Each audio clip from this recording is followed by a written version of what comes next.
আপনি কোথায় ছিলেন যখন এই ঘটনাটি ঘটে? কোথায় ছিলেন এবং আপনি কি মানে বুঝতে পেরেছেন এই পরিণতি হবে আপনার? না, আমি স্বাভাবিকভাবে আসছিলাম মাউন্টেন ডিউটিতে। তখন দেখছিলাম কিছু আহত হয়েছেন, তখন সবকিছু স্বাভাবিক ছিল। হুট করে একটু বেড়ে যাওয়ার পরে আমাদের ম্যানেজমেন্ট সিনিয়ররা আমাদেরকে উপরে পাঠায় দেয়। আমরা তখন উপরে চলে গেছিলাম, আমি 7 তলায় ছিলাম।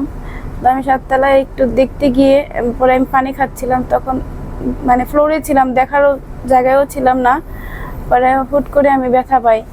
আমি আমার সহকর্মী আরও আমার সাথে যারা ছিল 3-4 জন, হুট করে ব্যথা পাই আমার এখানে কানে, গলায় আর হাতে। মানে এটা এখনো ভিতরে আছে, এক্সরে করে দেখা হয়েছে আর কি। কে করেছে গুলিটা? কে করেছে?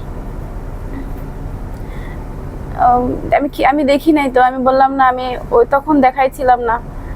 যখন মানে খুব বেশি ছিল তখন দেখছি ওই যে ধোঁয়াগুলো ছেড়ে দিছে, তখন আমরা সরে গিয়ে আসছিলাম।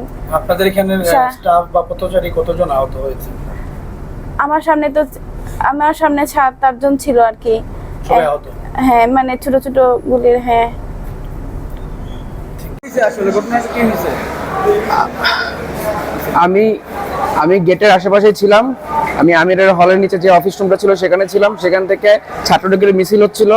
আমি হালকা 10-15 সেকেন্ডের জন্য বের হয়েছিলাম। বের হওয়ার পরে ছাত্রলীগের কয়েকজন কর্মী হঠাৎ আমার দিকে মানে খুব বাজেভাবে, খুব ক্ষিপ্র গতিতে আমার দিকে তেড়ে আসে। আমার বাঁশ দিয়ে আমার হাতের এখানে মারে, আর বাঁশ দিয়ে আমার মাথার এখানে মারে। আমার হাতের এখান দিয়ে হচ্ছে ফুলে গেছে, আর মাথার এখানে ড্রেসিং করা লাগছে। আপনারা কতজন আহত আছেন এই মুহূর্তে?